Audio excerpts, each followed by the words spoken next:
let's talk about education. A lot of people have been saying we should all have access to pre-K 3.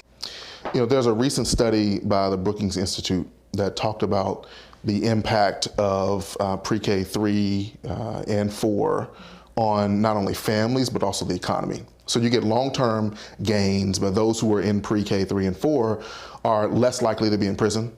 They're more likely to read at grade level. They're more likely to graduate. So graduation rates even increase because for those students who have been in pre-K 3 and 4. But in the short term, there are also benefits. Families, and I have 3 girls, one of the largest economic jumps in most families is when you can send your kid to school. That frees you up to be able to enter the workforce. So when I think about in Arkansas where employers are saying we need people to work, and I think about the possibility of having families be able to send their kids to pre-K 3 and pre-K 4, that frees those individuals up to go back in the workforce. What about college? Should the government pay for college? In some places, the government's already paying for college, where there are, when you think about community colleges that are supported, when you think about subsidies that come for our 4-year colleges, when I think about education, it's important for us to look at it holistically. Education is both about the foundation you get from pre-K to 12. It's also about the direction you go after that. And when I think about how Arkansas can be most successful, how can we support all Arkansans, it is certainly higher education, but it is also trades. It is also support for entrepreneurship. And I think across the board, we have to provide the resources so that individuals, once they graduate, they can take one of those tracks and really lead successful lives.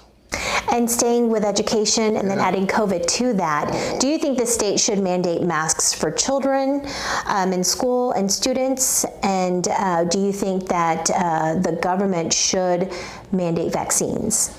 So I think it's important for state and local government to, again, work together to do everything they can to ensure that we're protecting the most vulnerable.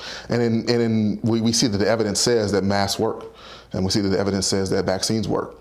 So by ensuring that we're masked and vaccinated, we can get back to work, we can get back to school, we can get back to a thriving economy.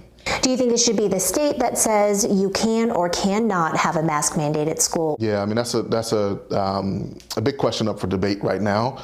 I certainly think that the local government should be able to have the freedom to determine what's best for the individuals in their schools. And so there's no reason to ban a local government from instituting a mask mandate.